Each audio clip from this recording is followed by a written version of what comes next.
make sure your hands are lubricated too. And then we're gonna take our pinkies and put it in that groove that we just created.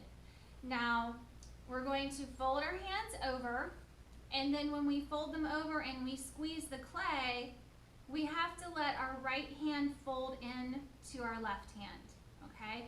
We don't want to squeeze the clay and keep our hands straight, okay? We're going to grip it like this.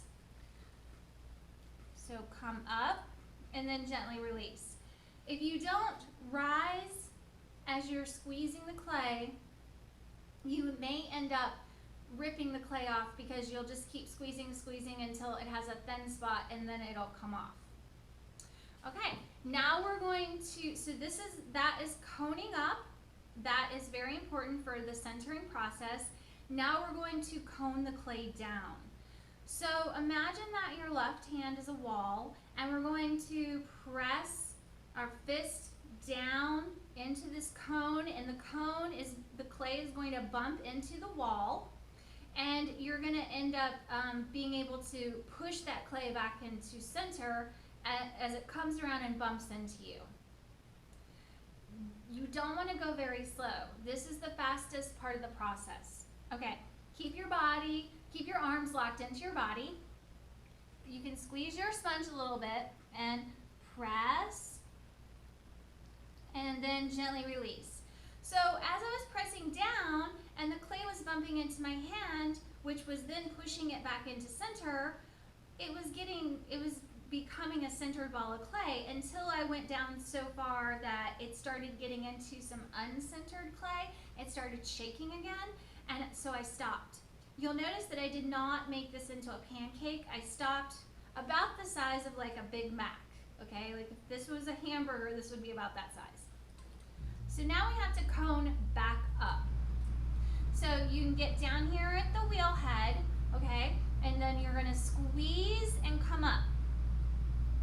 So each time you cone up and down, you're not gonna be as tall as you were the first time, okay? So now there's a little bit of an indentation here, and you don't want to press right on the top. We wanna get on the edge of that. And then the bottom of that indentation is now at the top. It's popped through, and the sides are down here. So now you can get on the top of the clay and press down. And then it's shaking a little bit, so I'm gonna cone up one more time. You can also give yourself a clean attachment. Sometimes the clay gets a little bit funky at the bottom. It's not very centered at all. You might have a bunch of clay sticking out on one side and it is tossing your hand around. Just use your finger to scrape that away. Okay, now we're gonna cone up one more time. And again, we're not gonna cone up as high as we did the first time. So another thing that you don't wanna do is come up under the piece like this, okay? We don't wanna cup under it. We wanna squeeze and come over the top. So that's something that beginners do wrong, is they come up under the clay and then it wants to tear off, or you end up getting a mushroom top. So I'm squeezing, which presses the clay in, and then I bring my hands up and I fold them in. Okay, so now this will be probably my last cone down. What you also don't want to do, I see beginners do, is your hand will be below your fist.